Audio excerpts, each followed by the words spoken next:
महाराष्ट्र नवनिर्माण सेना उल्हासनगर शहर, महाराष्ट्र शासन म्हणजे केंद्र सरकारमार्फत एक योजना होती घरघंटी आणि शिलाई मशीन वाटपचं। त्या अनुषंगाने आम्ही पण सर्व उल्हासनगर शहरातून आमच्या सगळ्या पदाधिकाऱ्यांनी फॉर्म्स भरले, त्याचा लकी ड्रॉ झाला, सगळं सिस्टम होती। आणि त्याच्यानंतर एक आचारसंहिता लागली गेली आणि कुठेतरी आयुक्तांनी सांगितलं की प्रक्रिया थांबवा। पण त्याही नंतर एका विशिष्ट पक्षाचे जे नगरसेवक आहेत, त्यांचे पदाधिकारी आहेत, माजी नगरसेवक आहेत, त्यांच्या घरून किंवा त्यांच्या कार्यालयातून मशीन आणि घरघंटी जे लाभार्थी आहेत त्यांच्या घरोघरी देण्यात आले। म्हणजे कुठेतरी आचारसंहितेचा भंग आहे।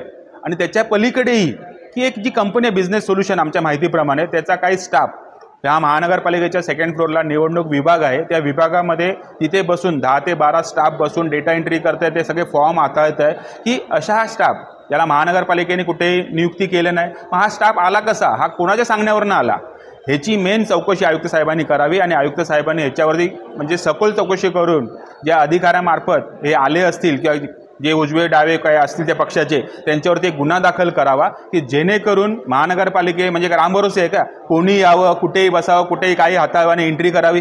तर आमची महाराष्ट्र नवनिर्माण सेनेच्या वतीने आयुक्त साहेबांना विनंती आहे की ही जी मशिनरी चक्की आहे, पहिले 29 नंबर शाळा, त्याच्यानंतर सरस्वती शाळा, अंबिका, त्याच्यानंतर गुरुद्वारा, असे अनेक ठिकाणी जिथे जिथे त्या विशिष्ट नगरसेवकांचं प्राबल्य आहे त्यांच्या कार्यालयातून त्यांच्या मुख्य जागा वापरण्यात आली।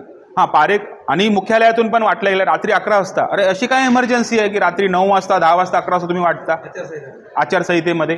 म्हणजे कुठेतरी म्हणजे आचारसंहितेचा भंग तर आहेतच। आम्ही तर माननीय कलेक्टर साहेबांना भेटणार आहोत आणि संबंधितांवरती कारवाई करण्यासाठी त्यांना आम्ही सांगणारच आहोत। पण आयुक्त साहेबांनी या जो स्टाफ इथे आला आणि कोणामार्फत आला त्याच्यावरती कडक कारवाई करावी आणि फौजदारी गुन्हा दाखल करावा अशी त्यांना आम्ही ठणकावून विनंती करत आहोत। कोणार्क, अपना शहर अपनी बात।